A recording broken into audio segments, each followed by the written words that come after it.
अस्सलाम वालेकुम। मैं हूं आपका दोस्त आदिल मदनी। दोस्तों, यूपी के इंतखाबात ख़त्म हो चुके हैं। यूपी के इंतखाबात होने के बाद जायज़े तज्ज़िये फैक्ट्स एंड फिगर्स आपके सोशल नेटवर्क और व्हाट्सएप पर जो है तो गर्दिश करते हुए दिखाई दे रहे हैं। मिल्लत इस्लामिया से वाबस्ता जो अफराद है वो एक दूसरे पर इल्ज़ाम तराशी में लग गए हैं। जो नाम नहाद सेकुलर पार्टियों से वाबस्ता अफराद है वो एक मिली पार्टी की तरफ इशारे कर रहे हैं कि साहब इन्होंने इतने खड़े कर दिए, इन्होंने वोट काट दिए। कुछ लोग जो है तो सेकुलर पार्टियों की तरफ जो है तो इशारे कर रहे हैं कि साहब उन्होंने जो है तो उनको हिस्सेदारी नहीं की। इस तरह जो है तो आपस में गुत्थम गुत्था मिल्लत इस्लामिया से वाबस्ता अफराद जो सेकुलर पार्टियों के भी है और मिली पार्टियों के भी है। उसके साथ साथ जो है तो कुछ लोग जो सियासी पार्टियों से वाबस्ता है या उनके पैरोकार है वो ईवीएम पे ठीकरा फोड़ते दिखाई दे रहे हैं और ईवीएम को जो है तो कसूरवार बता रहे हैं। और कुछ वीडियोस वगैरह ऐसे आए भी कि जिसकी वजह से उनका शक जो है तो यकीन में बदल गया। लेकिन हम इस बात से क़तई सहमत नहीं है कि ईवीएम का उपयोग जो है तो हो सकता है। बीजेपी से बहुत सारी तवक्कात हो सकती है कि ये यानी ईडी के ज़रिए, जुडिशल सिस्टम के ज़रिए, बहुत सारी चीज़ों के ज़रिए ये इलेक्शन कमीशन के ज़रिए जो चीज़ें करती है इससे तवक्को रखी जा सकती है। ये स्वाभाविक भी है। लेकिन अगर इसके बरक्स अगर हम सही जायज़ा लें और सही तज्ज़िया करें या चीज़ों को या मामलात को सही तरीक़े से समझें तो आपको चीज़ समझ में आएगी। हम बहुत ज़्यादा थ्योरेटिकल और फैक्ट्स एंड फिगर्स में आज के वीडियो में नहीं जाने वाले, बल्कि आपको कुछ मोटी मोटी बातें बताएंगे जिससे आपको किसी हद तक जो है तो अंदाज़ा हो जाएगा कि हमसे कहाँ चूक हो रही है। और जब तक आप सही तज्ज़िया नहीं करेंगे तो उस वक्त तक आप काउंटर स्ट्रेटजी जो है तो बना नहीं सकते। अगर आप ईवीएम में लगे रहे और ईवीएम का कुछ नहीं निकला और पता चला कि भाई वाकई में मेजॉरिटी तबका वोट दे रहा है, फिर क्या करेंगे आप? तो आपकी स्ट्रेटजी उसके मुताबिक होनी चाहिए कि भाई कहाँ चूक हो रही है, सेकुलर लोगों से भी कहाँ चूक हो रही है, जो इस मुल्क में अमन पसंद लोग हैं उनसे कहाँ चूक हो रही है, सियासी पार्टियों से कहाँ चूक हो रही है। इस सब का सही तज्ज़िया कैलकुलेशन हमको जो है तो लगाना बहुत ज़रूरी है। इन तमाम तज्ज़ियों में, इन तमाम इल्ज़ाम तराशियों में, इन तमाम फैक्ट्स एंड फिगर्स में ये बात खुलकर और वाज़े तौर पर किसी जगह दिखाई नहीं दी कि बीजेपी के साथ जो है तो मेजॉरिटी तबका उससे कन्वेंस हो रहा है, बीजेपी से कन्वेंस हो रहा है। तो वो कन्वेंस होने की क्या वजूहत है, इसके ऊपर जो है तो हमको सोचना चाहिए कि वो कौन सी चीज़ें है। जाहिर सी बात है कि एक तो सबसे अहम चीज़ ये है कि इसमें पोलराइजेशन का तो रोल है, इससे कोई वो नहीं किया जा सकता कि भाई बहुसंख्यक समाज जो है तो वो इसको बीजेपी इस बात में कन्वेंस करने में कामयाब हो गई कि आपको जो है तो ख़तरा है, आपको इस मुल्क की एक माइनॉरिटी से ख़तरा है और वो माइनॉरिटी आपको जो है तो बर्बाद कर देगी। ये बात भले ही कि इसमें कोई इसका कोई सर पैर नहीं है, लेकिन बहुत स्ट्रेटजिक तरीक़े से और बहुत मुनज़्ज़म तरीक़े से और बहुत ऑर्गेनाइज वे में बहुसंख्यक समाज के दिल में माइनॉरिटी कम्युनिटी का खौफ जो है तो बिठा दिया गया है, माइनॉरिटी कम्युनिटी के लीडरों का खौफ बिठा दिया गया है। और ये बहुत सलीक़े के साथ हुआ, ऐसा नहीं कि बस अबर दबर तरीक़े से हुआ, बल्कि बहुत सलीक़े से ग्राउंड लेवल पे काम करके ये चीज़ जो है तो की गई है। इन्हें अगर हम दो लोगों में डिवाइड करें, एक वो लोग जो प्रो कम्युनल पार्टी है या एक वो लोग जो एंटी कम्युनल पार्टी है, यानी वो कम्युनल पार्टी को पसंद नहीं करते और जो अमन चाहते हैं, जो शांति चाहते हैं, जो वेरिएशन है, जो यहाँ की जो संस्कृति है भारत की, जिसके अंदर जो वैरायटी है वो उसको पसंद करते हैं, उस तरह के कल्चर को। एक वो लोग है और एक वो लोग है जो यक रंगा तस्वुर जो है तो जिनके पास है, जो चाहते हैं कि सब हम जैसा सोचते हैं उसी तरह के सब समाज हो। एक वो कम्युनिटी है। अब वो कम्युनिटी जब इंटरनेट का इस्तेमाल करती है तो वेब का एक अलगोरिदम है। वेब का अलगोरिदम ये है कि अगर कोई ये पसंद करता है कि भाई मैं गुलाब जामुन को पसंद करता हूँ, मैं बर्फ़ी को पसंद करता हूँ, मैं इमरती को पसंद करता हूँ, तो वेब उसको गुलाब जामुन और वेब और इमरती की चीज़ें बताएंगे। उसी तरह अगर कोई है जो नमकीन पसंद करता है, जो कहता है कि भाई मैं बालाजी के नमकीन पसंद करता हूँ, या मैं फाफड़ा पसंद करता हूँ, या मैं शेव पसंद करता हूँ, तो वेब क्या करेगा, उसको उसी की तरफ उसी की चीज़ें बताएगा। ठीक उसी तरह जो है तो इस मामले में भी हो रहा है। एक तरफ वो तबका है जो इस मुल्क में अमन चाहता है और वो जो बरसरे इक़्तिदार पार्टी की पॉलिसियों से नाला है, वो ये चाहता है कि ये पार्टी ने जिस मुकाम पर आज हमारे मुल्क को ला लिया है, भुखमरी है, बेरोज़गारी है, पेट्रोल महंगाई है, कई ऐसे मुद्दे हैं जिससे वाक़अतन आवाम जो है तो परेशान है। लेकिन वो तबका जब इसकी मुखालिफ वो तबका जब इंटरनेट इस्तेमाल करता है तो जाहिर सी बात है कि वो लाइक और डिसलाइक के जो मामले हैं वो उन्हीं पेजेस को पसंद करता है जिस पर उसकी मर्ज़ी की बात बताई जा रही है, या उन्हीं पेजेस को फॉलो करता है जिस पर उसकी मर्ज़ी की बात बताई जा रही है। उसी तरह जब वो तबका जो बरसरे इक़्तिदार हुकूमत के शिकंजे में आ चुका है, ज़हनी तौर पे भटक चुका है, ज़हनी तौर पे बिल्कुल वो इस बात पे आमादा हो गया है कि इस मुल्क की माइनॉरिटी की कम्युनिटी से उनके मज़हब को, उनकी कम्युनिटी को, उनकी कौम को ख़तरा है, उससे कन्विंस हो गया है। वो सिर्फ उसी तरह के पेजेस को, उसी तरह के न्यूज़ चैनल्स को, उसी तरह के न्यूज़ पोर्टल को लाइक करता है। रही सही कसर वो जो गोदी मीडिया है वो पूरी कर देता है। वो गोदी मीडिया तालिबान के इशू से लेकर, यूक्रेन के इशू से लेकर, हर बैनुल अक़वामी इशू में वो पोलराइजेशन कर देता है। वो मुसलमानों के ख़िलाफ़ या माइनॉरिटी कम्युनिटी के ख़िलाफ़, चाहे कोविड हो, हर तरह से किसी ना किसी तरह हर न्यूज़ का एंगल जो है तो माइनॉरिटी कम्युनिटी की तरफ एक तोप जिस तरह कर दी जाती है उस तरह उसकी तरफ लाया जाता है, एक नैरेटिव बिल्ड किया जाता है। फिर वो नैरेटिव ऐसा होता है कि उसके तहत जो है तो डिबेट्स होती है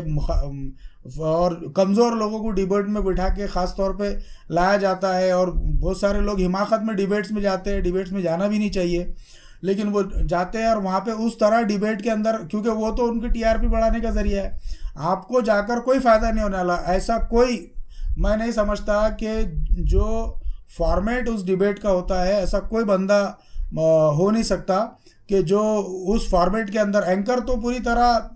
बीजेपी का स्पोक्स पर्सन बना हुआ होता है, तो वो किसी भी तरह उस परसेप्शन और उस व्यू को बाहर नहीं आने देता जो बीजेपी के ख़िलाफ़ जाने वाला। तो ऐसी डिबेट में जाने का कोई फ़ायदा नहीं है। लेकिन इस डिबेट कल्चर से हुआ ये कि बहुत हद तक मेजॉरिटी तबका, अक्सरियती तबका जो है, बहुसंख्यक समाज जो है वो बहुत बुरी तरह मुतासर हो चुका है। और वो अब यकीन करने लगा है, उसको ये यकीन होने लगा है कि सचमुच जो है तो इस मुल्क के अंदर जो है तो अब इस तरह का राष्ट्र आएगा या हिंदू राष्ट्र आएगा, इस तरह की बात पर उसका यकीन हो चला है। ये चीज़ जब तक हम इसको जायज़ा नहीं लेंगे, जब तक हम ईवीएम के भरोसे रहेंगे कि भाई ईवीएम पे हो रहा, इस पे हो रहा, और अगर हम इस बात को कबूल नहीं कर लेते कि बहुसंख्यक समाज जो है तो वोट दे रहा है बीजेपी को और उस वोट देने के पीछे वही नफ़रत काम कर रही है, जब तक हम इसकी कोई काउंटर स्ट्रेटजी नहीं बनाएंगे, हम लोगों के तरफ पहुँचने का, चाहे मिल्लत इस्लामिया हो, चाहे सेकुलर पार्टियाँ हो जो इक़्तिदार में आना चाहती है, जो इस बीजेपी को इक़्तिदार से निकालना चाहती है, उन तमाम पार्टियों की स्ट्रेटजी वही है जो बीजेपी उन पर थोपना चाहती है। बीजेपी जो एजेंडा सेट करती है, इंक्लूडिंग माइनॉरिटी कम्युनिटी और इंक्लूडिंग अपोजिशन, बीजेपी के उस एजेंडे के अंदर जो है तो फंसती चली जाती है और उसको काउंटर करने में वो नया एजेंडा या नई चीज़ें जो है तो सेट नहीं कर पाती। यहाँ पर मैं यूपी के जो माइनॉरिटी समाज के लोग हैं उनको मुबारकबाद दूंगा कि उन्होंने बहुत ही शऊर के साथ अपनी मिली क़यादतों के इशारों को समझते हुए बहुत अच्छे अंदाज में वोटिंग की है, जिसकी बदौलत अखिलेश को जो है तो वहाँ पर उनकी इज़्ज़त भी बच गई और खातिर खा कामयाबी मिली और पिछली बार की बनिस्बत 10 सीटें तकरीबन जो है तो उनके खाते में इजाफा हुआ है। और जो बीजेपी थी, बीजेपी को किसी न किसी हद तक वहाँ पे नुकसान हुआ है सिर्फ ये स्ट्रेटेजिक वोटिंग की वजह से। लेकिन यहाँ पर ये बात कोई नहीं करता कि एससी समाज का वोट आखिर गया कहाँ। एससी समाज का वोट ज़ाहिर है कि डिवाइड हुआ है और बहुत बड़ी तेज़ी से डिवाइड हुआ। ये बात जो बताई जा रही है कि एमआईएम के आने से पोलराइजेशन हुआ, ये हुआ, तो ये कोशिश हो सकती है, ये बात हम बोल सकते हैं कि भाई हो सकता है कि बीजेपी का सॉफ्ट कॉर्नर हो कि भाई इनको आने दो, इनको एक्सेस देने से इनके वोट डिवाइड होंगे या पोलराइजेशन में मदद मिलेंगी, ये बीजेपी का व्यू हो सकता है। लेकिन नतायज अगर हम देखेंगे तो चंद ही सीटें ऐसी है कि जहाँ पर एमआईएम की वोटिंग की वजह से कुछ सीटों के ऊपर जो है तो बीजेपी को, लेकिन अगर ये तमाम सीटें और वो कांग्रेस की वोट काटने की वजह से या बीएसपी के वोट काटने की वजह से इन तमाम सीटों को भी अगर उनकी तरफ डाल दिया जाए और वो सीटें प्लस करने के बाद बीजेपी की माइनस भी कर दी जाए तो भी ये मेजॉरिटी बनाने में कामयाब नहीं हो सकते थे। और ये बात भी है कि अगर किंतु परंतु अगर थोड़े बहुत मेजॉरिटी में बीजेपी पीछे भी रह जाती तो बीजेपी के लिए इस वक्त जो है तो मुल्क में अपने बहुमत को साबित करना कोई ख़ास बात नहीं है। खुसूसन जो हमारे मोटा भाई का जो स्टाइल ऑफ वर्क है उसके हिसाब से तो बिल्कुल भी जो है तो ये उसके उनके लिए बहुमत बनाना कोई ख़ास बात नहीं है। जिस तरह वो एजेंसियों का इस्तेमाल कर रहे हैं, जिस तरह वो कॉन्स्टिट्यूशनल इदारों का जो है तो अपनी पार्टी के लिए इस्तेमाल कर रहे हैं, इससे कोई ख़ास बात नहीं है उनके लिए कि बहुमत साबित, लेकिन यहाँ तो स्पष्ट बहुमत मिल गया है। तो इस सिलसिले में आपको गौर करना पड़ेगा, देखना पड़ेगा कि हमसे चूक कहाँ हो रही है। हमसे चूक इस बात में हो रही है, इन पार्टियों से भी चूक इस बात में हो रही है कि जो फेक नैरेटिव माइनॉरिटी कम्युनिटी के खिलाफ बनाया जा रहा है, हिजाब के खिलाफ बनाया जा रहा है, मुसलमानों को आतंकवादी बताया जा रहा है, इस फेक नैरेटिव में फंसती चली गई। इवन इसकी कसूरवार तो सबसे ज़्यादा कांग्रेस है कि इंडियन मुजाहिदीन जैसे लफ्ज़ की जो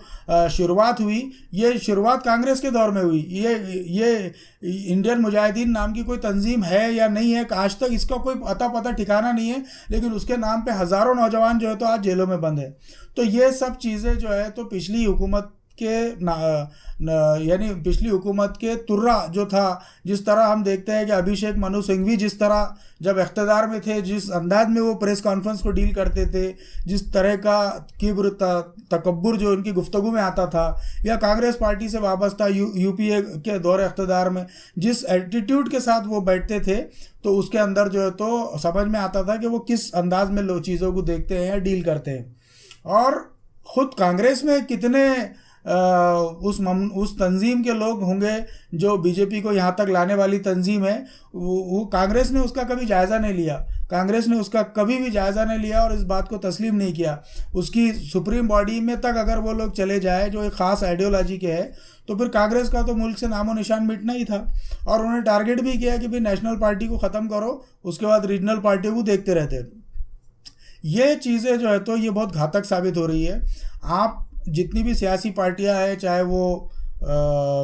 पश्चिम बंगाल की ममता बनर्जी हो, चाहे केजरीवाल हो, चाहे अखिलेश हो, या दीगर जो पार्टियां साउथ में जो है जेडीएस वगैरह या टीआरएस है, ये जितनी पार्टियां हैं जो अलग अलग राज्यों में जिनकी हुकूमतें हैं, इनको ये देखना है कि जो नैरेटिव मुसलमानों के ख़िलाफ़ खड़े करके बीजेपी कामयाबी हासिल कर रही है, उस नैरेटिव के ख़िलाफ़ आपके पास क्या स्ट्रेटजी है? क्या वाकई में आप लोगों को लगता है कि मुसलमान आतंकवादी है? क्या वाकई में आपको लगता है कि मुसलमान जो है तो इस मुल्क के लिए ख़तरा है? तो अगर आपको नहीं लगता है, आप उनके वोट तो चाहते हैं, आप तो ये चाहते हैं कि उनका वोट हमको मिले, लेकिन उनके खिलाफ खड़े किए जाने वाले फेक नैरेटिव के लिए आपकी क्या वो है? जाहिर सी बात है कि मेरे जैसा दाढ़ी वाला शख्स जो मुसलमान हो, नाम से मुसलमान हो, और आपके सामने कितना भी चीख कर कहे कि साहब ऐसा नहीं है, हम लोग आतंकवादी नहीं है, तो हमारी बात का कोई यकीन नहीं करेगा, क्योंकि वो तो जाहिर सी बात है कि हमारे इस हुलिये से और हमारे इस चेहरे से उनको नफ़रत बिठा दी गई, उनके दिमाग में नफ़रत बिठा दी गई। उनको ये बता दिया गया है, अगर खुदा ना खास्ता ये वीडियो किसी गैर मुस्लिम भाई के पास आएगा तो 3 सेकंड से ज़्यादा वो नहीं देखेगा इसको, क्योंकि उसको इस चेहरे से नफ़रत है, उसको इस चेहरे से इस कदर नफ़रत दिखा दी गई है। तो हम ये समझना चाह रहे हैं कि आप इस काउंटर स्ट्रेटजी के ख़िलाफ़ या इस नैरेटिव बिल्डिंग के ख़िलाफ़ आपकी क्या स्ट्रेटजी है? अब वो मंदिरों में जाएंगे, वो उनका मैदान है, वो हिंदू राष्ट्र की मांग करेंगे, वो उनका मैदान है। आप उनके दाव में फंसकर खुद भी जो है तो वो जनेऊ धारण करके मंदिरों में जाएंगे, ये आपका ग्राउंड नहीं है। आप फुटबॉल के खिलाड़ी, आप फुटबॉल खेलिए, वो क्रिकेट के महारथी है, वो आपको क्रिकेट के मैदान में ला के फुटबॉल के खिलाड़ियों खिलाना चाह रहे। आपको ये समझना पड़ेगा कि आप सेकुलर बोलते हैं अपने आप को, तो आपको सेकुलर खतरों को मजबूत करने के लिए आप संगठित होकर क्या काम चल रहा है आपका। आप अखिलेश की बात करेंगे तो अखिलेश भी कोविड के पूरे पीरियड में गायब थे। इलेक्शन से 7-8 महीने पहले वो उठे, क्योंकि फ़िज़ा ऐसी बनी, परसेप्शन ऐसा बना, और उसके बाद वो उठे। मायावती जी का, कुमारी मायावती जी का जो है तो इसमें बहुत अहम रोल है इस इलेक्शन में। जिस अंदाज में उन्होंने चीज़ों को डील किया और जिस अंदाज में, तो उससे तो जाहिर होता है कि स्पष्ट रूप से मायावती जी का जो झुकाव जो है तो बीजेपी की तरफ था। जिस अंदाज में उन्होंने उनकी पब्लिक रैलीज़ को भी देखने का मौका मिला, जिसके अंदर उन्होंने कोशिश की कि जो उनके ज़्यादातर तो पब्लिक रैली नहीं की, उन्होंने वर्चुअल रैलीज़ की, लेकिन उसमें देखने में आया कि उनके तीर और बाण जो थे वो दूसरी पार्टियों के, बीजेपी के मुकाबले में दूसरी पार्टियों की तरफ ज़्यादा थे। तो इससे ये बात स्पष्ट हो जाती है कि उनका रुझान इस इलेक्शन में किधर था। और ये सवाल जो है तो हमको उन दलित वोटों के ठेकेदारों से भी करना चाहिए जो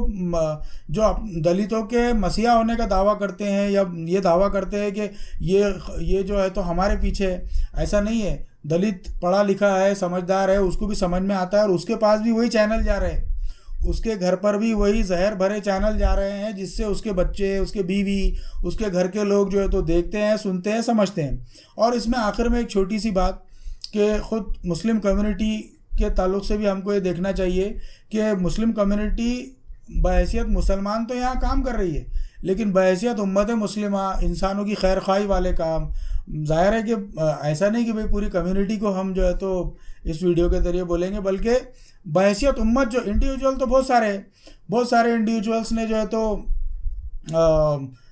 माइग्रेंट मज़दूरों की खिदमत की, लोगों को कोविड पीरियड में इतना काम किया। जाहिर सी बात है कि वो काम इस तरह मेजॉरिटी कम्युनिटी के सामने नहीं आ पाया जिस तरह आना चाहिए था, क्योंकि मीडिया वो थोड़ी बताएगा। मीडिया तो वो बता रहा था कि ये लोग थूक रहे हैं, ये कर रहे हैं, इस तरह के काम जो है तो बताए गए।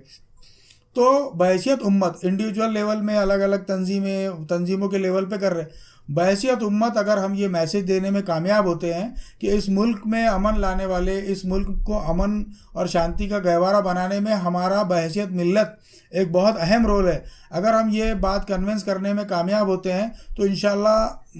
मेजॉरिटी कम्युनिटी के परसेप्शन को या उस नैरेटिव के चक्कर में जो वो आ गए हैं उसको चेंज करने में काफ़ी मदद मिल सकती है। और सेकुलर पार्टियों से मेरी ये तवक्को है कि आप उस नैरेटिव के ख़िलाफ़ काम ज़्यादा करें जो खड़ा किया जा रहा है। एक अभी फ़िल्म बना दी गई है, उस फिल्म को 10 मिनट से ज़्यादा नहीं देख सका मैं, क्योंकि फेक न्यूज़ थी। सिनेमाटोग्राफी और जो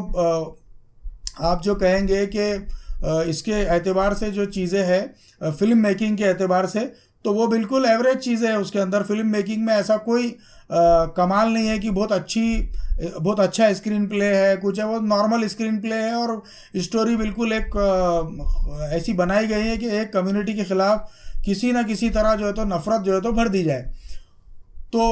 अब ये जाहिर सी बात है कि उसके जो रिव्यू आ रहा है उसकी भी मुखालफत जो की गई खामखा का की गई, क्योंकि ऐसी कई फिल्में बनी हैं और ऐसी कई फिल्में जो है तो बल्कि हर फिल्म में कहीं ना कहीं किसी ना किसी एंगल से मुसलमानों को टारगेट किया जाता है। तावीज़ वाला आतंकवादी बताते हैं, तावीज़ का इस्लाम से कोई ताल्लुक़ ही नहीं है, वो तावीज़ गले में सुरमा लगे हुआ ख़ास तौर पे बताते हैं। तो ऐसा उसकी मुखालफत से ये हुआ कि वेब के अलगोरिदम में वो चीज़ें आई, एक तरफ वो लोगों ने फैलाए और एक तरफ जो है तो आपने उसकी मुखालफत करे, हैशटैग चलाए, उसके अंदर वो जो है तो नहीं देखने वाले ने भी वो देखा। लेकिन ये सब चीज़ें जो है तो अल्लाह ताला का फरमान है कि वो मकर